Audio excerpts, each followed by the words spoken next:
Hi,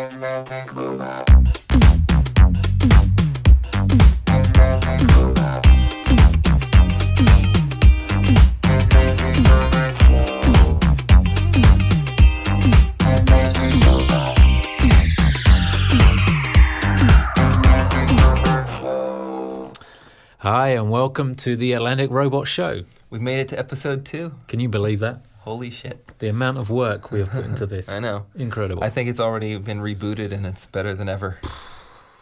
There's going to be mixtapes of this within hours. For sure. Minutes. So my name's Ian Kelosky. I'm Simon Young. Welcome again to the Atlantic Robot Show. Today we're going to talk about pop music. Any interesting facts for me, Ian, about pop music? Yeah, this is a fact that's maybe led to the show. I just read on Wikipedia, so it's true. It's on Wikipedia that the song that's spent the most weeks at number 1 as of now, tied only with Mariah Carey and Boyz II Men, is Despacito. So let me understand that. The most duration at number 1. Yeah, consecutively. So Is Despacito. Despacito, yeah.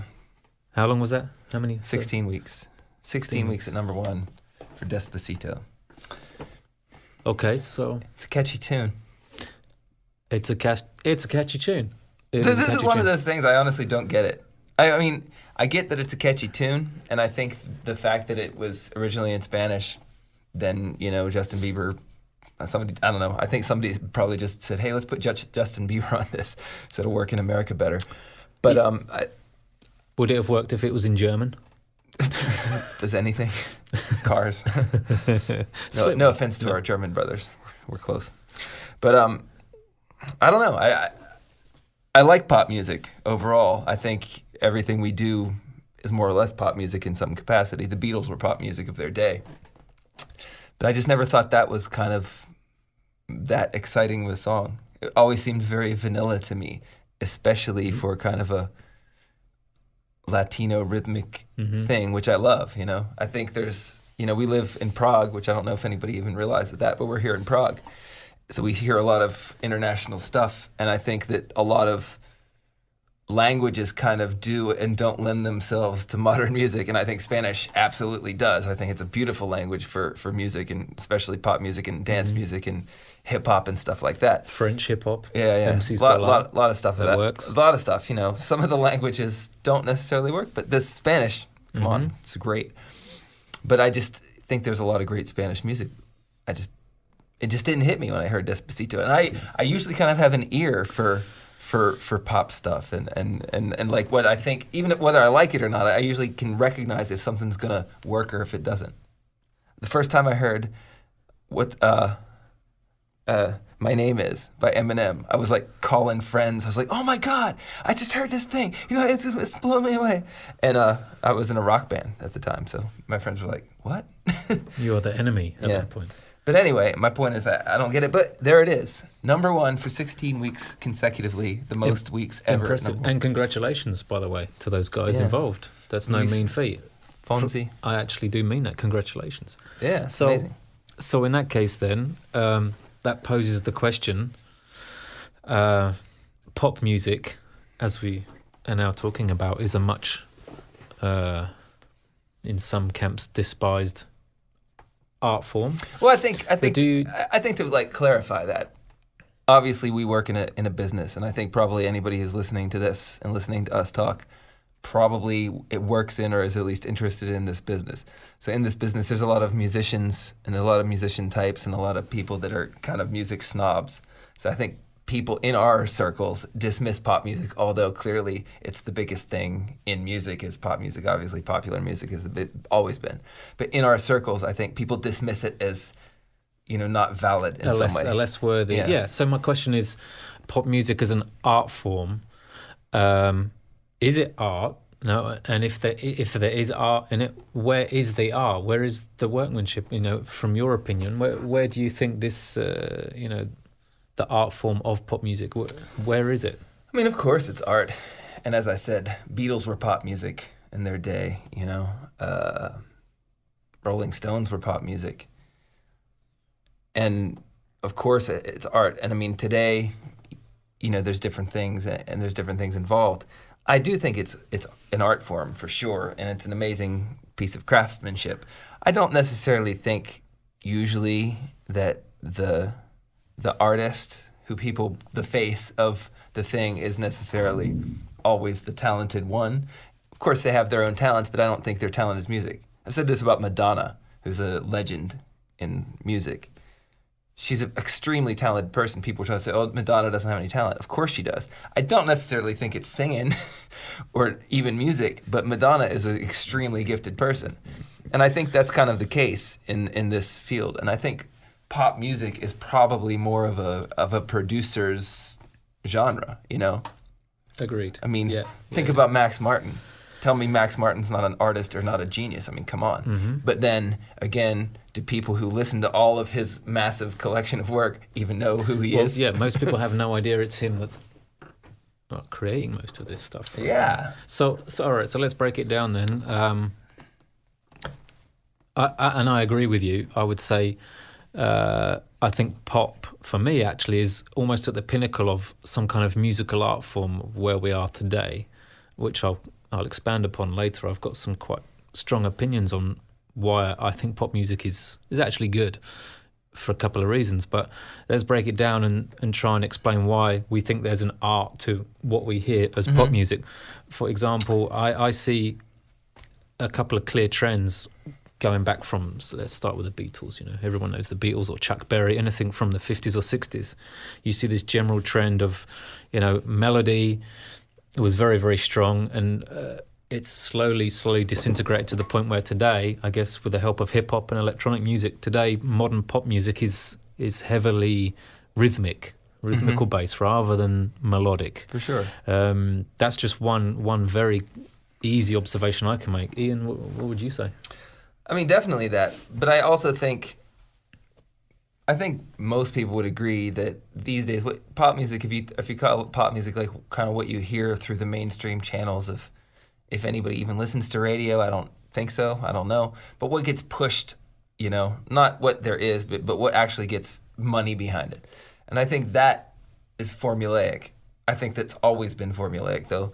But now it's just clearer channels, and the formula's gotten more narrow. So I think that there's a lot of stuff that just literally sounds the same. It literally is the same. It's the same production style. It's the same formula. It's the same pattern. Like blah blah blah blah. So I think that part of it is more about skill and technology than it is actually about artistry. Mm-hmm. And I think the artistry comes in somewhere else. Honestly, I don't think the artistry is really in the music part there. I think it's in the marketing and in the visual of the artist and of the the content with the videos and the packaging and the photographs. Look at a Rita Ora, for example. Is Rita Ora a great artist? Again, I would say sure, definitely. Is Rita Ora a great songwriter or musician? I don't actually think she writes songs. That's cool, whatever. Not everybody's a songwriter. But she looks amazing, and she knows how to play, and she knows how to sing. She's a good singer, and she can work a crowd, and she can be a star. She knows how to be a star. And I think that itself is a talent and an art form, Yeah, for sure. Yeah. Oh, look at Ed Sheeran. He can fill out O2 Arena in London 2 nights in a row, and it's a dude with a loop pedal, effectively. I mean, he's a phenomenon. Yeah, that's a talent to be able to do that, and regardless of the songwriting, just to be able to, to perform and hold an arena's attention for that long. Holding attention has always been what I guess this has been about, and these days, as we touched a little bit on last time, it's easy to get yourself in front of people, but you're one of millions of things that people have to fish through. And if you can be the guy, hey, look at me, then that's a talent and that's a gift, and that's the game these days. It's not about can you write a better song. Again, I said it last time. There's probably been enough good songs, but can you make anybody listen to you? And also, I would like to just kind of get on a little bit of a sidetrack off the subject a little bit. There's always been this thing of I do it for myself. Again, talking about the musicians and the songwriters. It's like, I do it for myself. I'm not going to Yeah, the martyr, the pained artist. Exactly. I mean, people saying, I don't care if anybody likes my stuff. It's like, okay, I get that. I'm an artist. I get it. However, as any artist, whether it was Da Vinci or, Andy Warhol or Francis Ford Coppola or Michael Jackson or Paul McCartney or me or the guy in his bedroom making beats, whatever. Art is, art is a form of communication. So when you're trying to communicate your idea, feeling, whatever, you definitely want somebody to understand what you mean. They don't have to agree with you. Sometimes you actually don't want people to agree with you. But art is communication. So you are making art to communicate with other people because what else is there? So the idea of just doing stuff because, I just do it for me. It's like, yeah, cool, you should do it for you, but you also want to do it for you to be able to communicate your thoughts and feelings. Yeah, and I think deep down, everyone, even the most hermit-like artist, deeply, deeply craves attention and plaudits and some kind of, we like your music. For sure, but also, I think music is can be cliquey, Sometimes who doesn't like your music is as important as who does. You know what I mean? Mm. You want a type of person to like what you do, not everybody necessarily, And I think that's always been the thing in pop music, why people are slightly dismissive of it, is because it's kind of like middle of the road where everybody kind of likes it and some people love it, but, whereas, hardcore metal has a specific fan base and not everybody likes it. So if you like it, you're part of that group, basically. And I think it's always been a sense of community. And pop music is too broad, so people that are in smaller communities... Yeah, that's an interesting point. Kind of fear it. Yeah, because, pop music, like all music, reflects society in a lot of ways. For sure. You could say on a very cynical level, at its most extreme, it's cynical, narcissistic, very shallow, very low, intelligence in terms of lyrical content, chord structure, harmony, whatever. Mm-hmm. And it's effervescent. It lasts for a few weeks and it's gone. And that's what it goes back to the formula. It's pop music. It has to be formulaic. Yeah, and that's the reflection of our society. I mean, I think everything lasts a few weeks and disappears these days. Yeah. And that's why there's no community around. There never is a community around pop music because by definition, pop music is popular. Therefore, it has to appeal to the broadest possible audience, which means, lowest common denominator. That's the nature of pop music, right? It is. And I mean, that's where I think it's more about, a marketing thing. And being in a trend and being on time, basically. I think timing is very important with pop music. I think there's very few people who there's a few leaders, of course, in the category and in the culture, but most people are riding a tail and maybe twist it a little bit to their own kind of style, but they're remixing or reheating something that somebody else did. They're not really doing anything cutting edge. Yeah. But again, back to the same criticism I always have about us, and I'm including myself in this heavily. Us in this, working musician category of people who live in music, I think very few of us are also cutting edge. Maybe you're in a genre that's completely outside of pop music. Maybe you're in, acid blues or something stupid. But I think everybody's following those trends too, but just in a smaller circle because it's easier to find a fan base in that. People think if you're mainstream, it's easy to find a fan base. It's actually much harder because it's massive. Versus if you do gypsy punk, there's a gypsy punk scene and gypsy punk websites and gypsy punk publications that you can follow and know where to market to. Yeah, that's true. Yeah.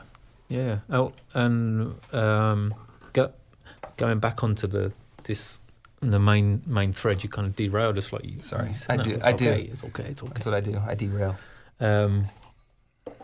This point about where is the art in modern pop music, and going back to my earlier point, I strongly believe there is some highly competent, very skilled, very talented people that contribute their life to this art form of pop music, and they in themselves are gifted songwriters, producers, engineers, whatever. And that's what I wanted to maybe talk a bit more about. Yeah. Like, for example, these these trends I discussed where melody is less important, rhythm is much more important.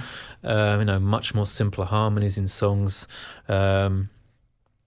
My belief is that looking at pop music today, whereas the highly skilled songwriter of the 60s or 70s, where lyrics and maybe more complex harmonies and melodies were at the top of the list for making a good song, that same level of intensity of skill is still there, I would say, in modern pop music today, but it's shifted. It's no longer in the not so much the lyrics or the songwriting, but it's moved now because of technology into production. So the producers are the guys that are the equivalents of the Carole Kings, of these kind of incredibly gifted songwriters. So Max Martin and his team, for example, the Swedish genius.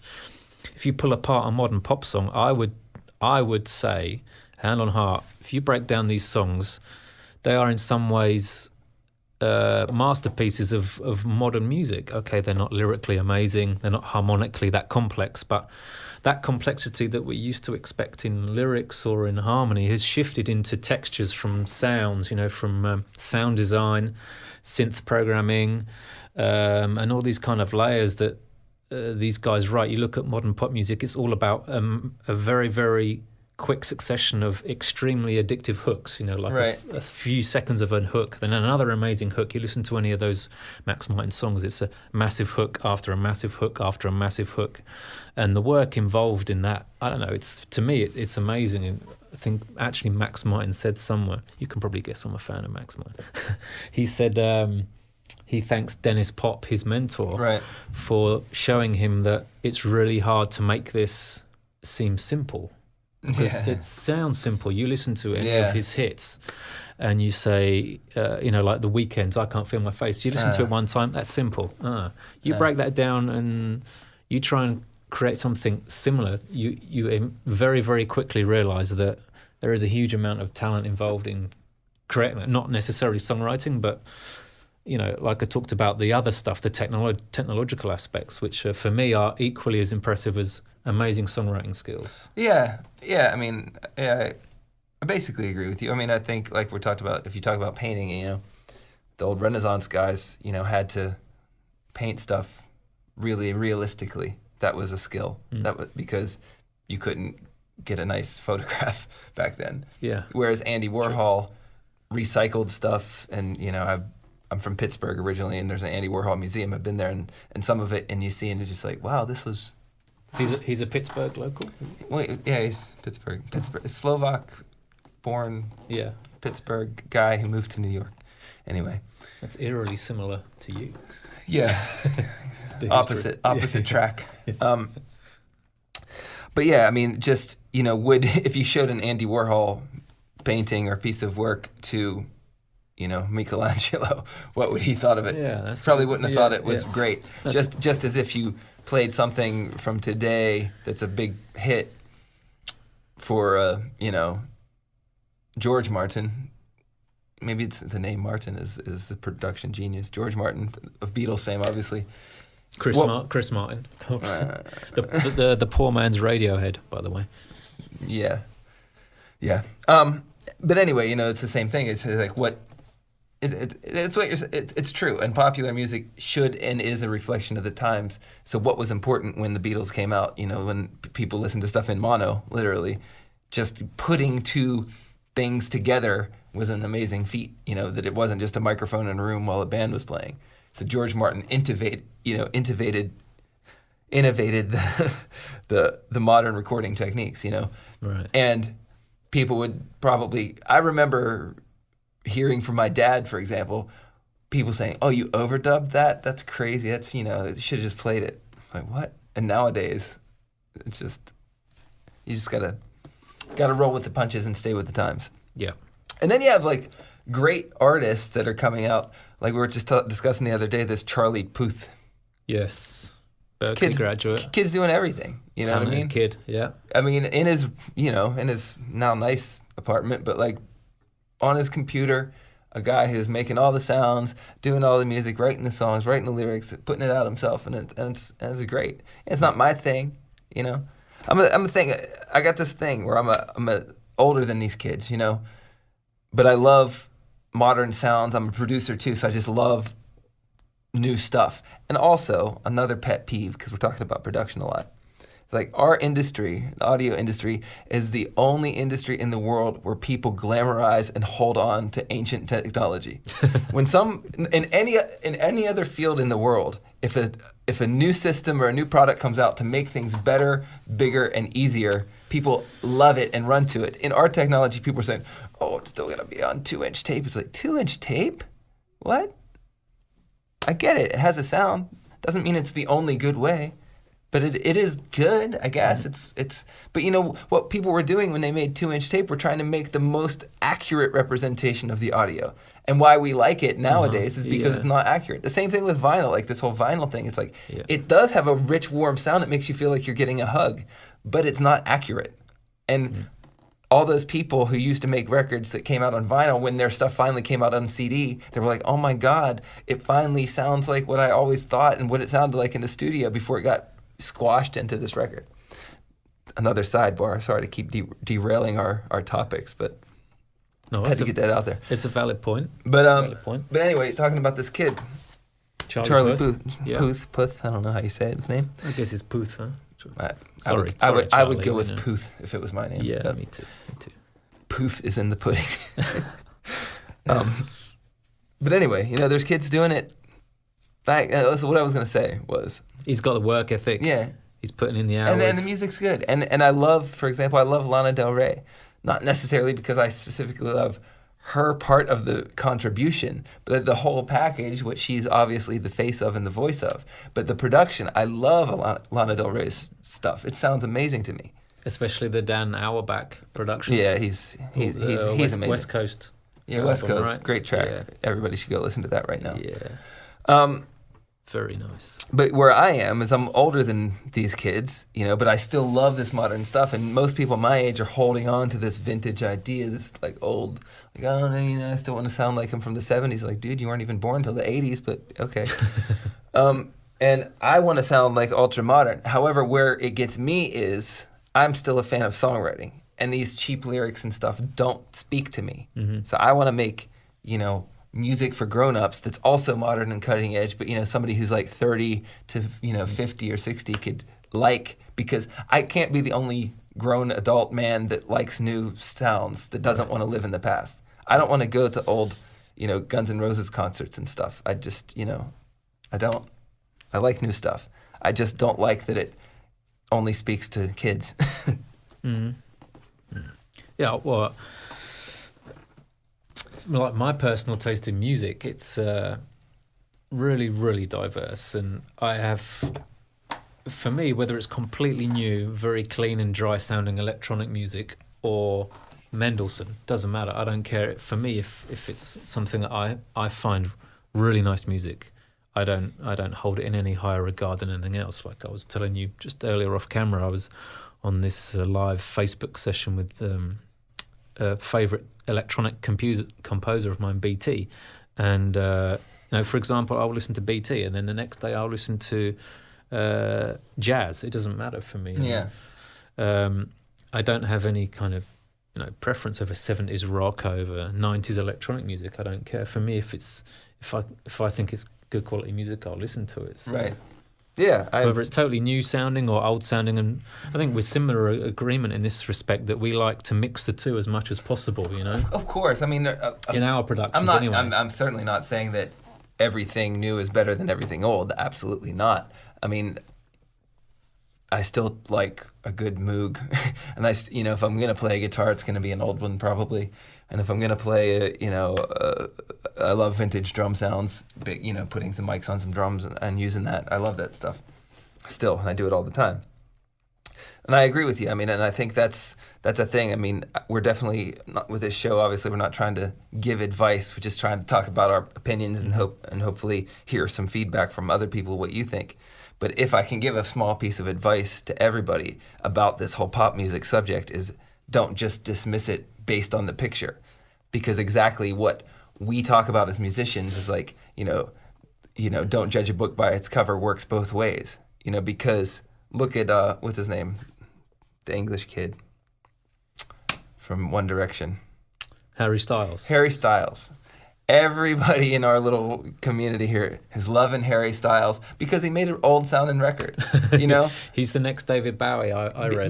Because he's trying. Because it sounds. I mean, I also agree. It's amazing. I love it. I think sounds great. Go I Harry. agree. I think it sounds cool. great. Yeah. But the reaction I'm hearing, which I think is crazy, is like people saying, "Oh, finally some good music." It's like, okay, but don't say finally some good music because it sounds old. It's cool. It's very cool. But that doesn't mean that if he would have came out and done something totally cutting edge, that might have also been good. You know, for example, I mean, I'm a huge Daft Punk fan. I mean, Daft Punk to me is the epitome of great sounding stuff. You know, it literally sounds like it's from 20 years in the future and 20 years in the past simultaneously. Yeah. It's amazing. Yeah. I love Daft Punk. If anybody wants to hook me up with Daft Punk. Thomas, Yeah. if you're watching.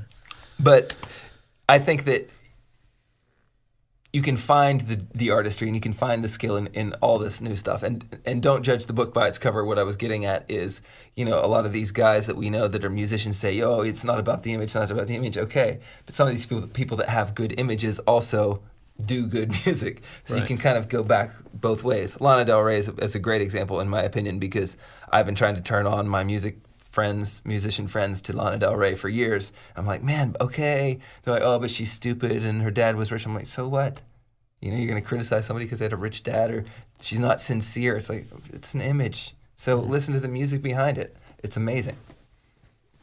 Yep. For example. So maybe one last point to discuss would be what is pop music missing? This could be a very big topic, but the reason I say that is because one of my biggest heroes, Prince, said what pop music misses is danger, which You know, I would agree with that, obviously. How can you ever disagree with Prince, who's a pop musician, by the way, keeping that in mind. So is David Bowie, so is Stevie Wonder. Correct. You know.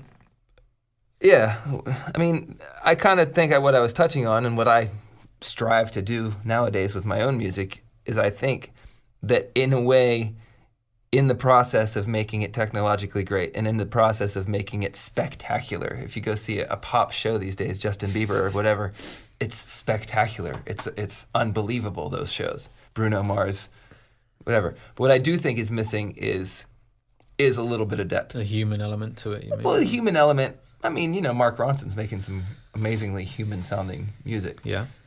And it's pop. But I think what it misses is a bit of depth for those of us who do still care about lyrics and don't.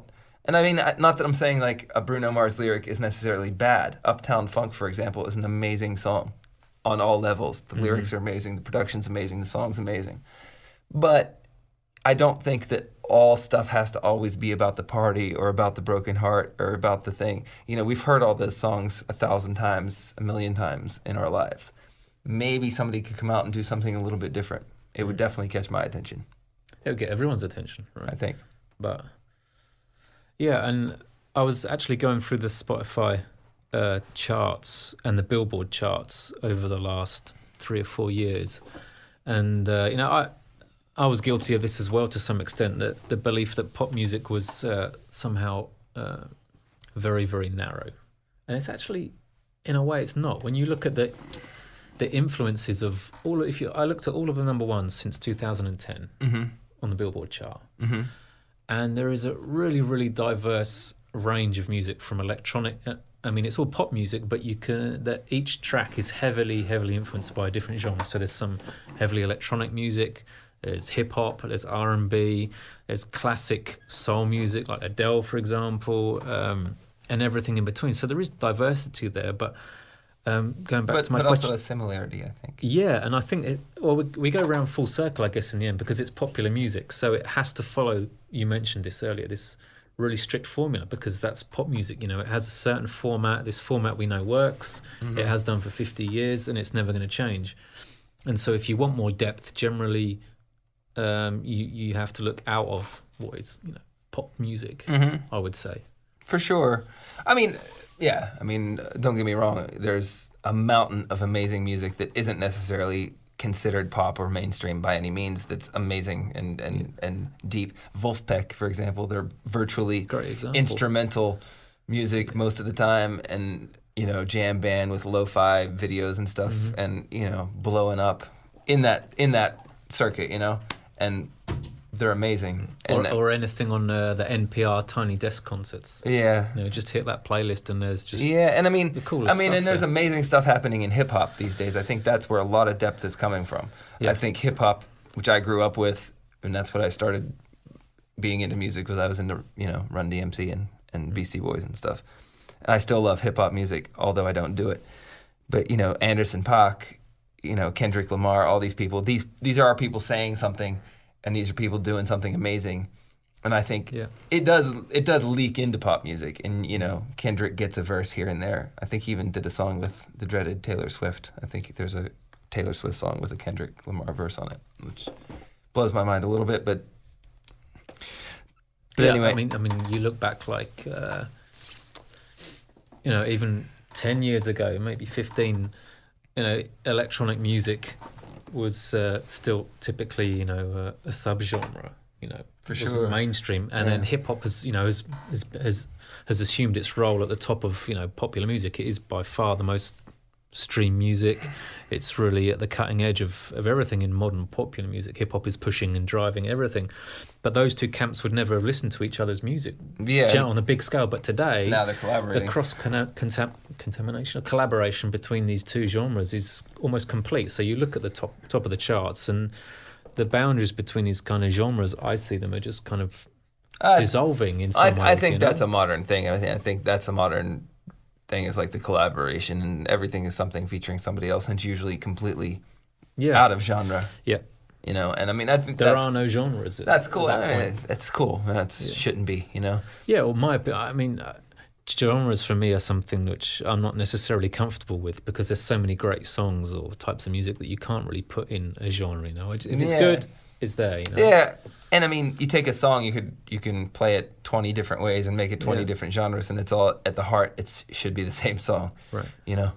So yeah, I like the cross contamination, as you said, and collaboration of the genres, and definitely EDM and hip hop, which are now the pinnacle of what's big these days.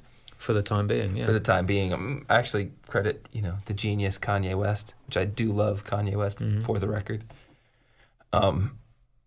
I think he was an innovator in that, like really bringing EDM music into hip hop, and he's always been kind of really cutting edge with what samples he used. He's always been amazing.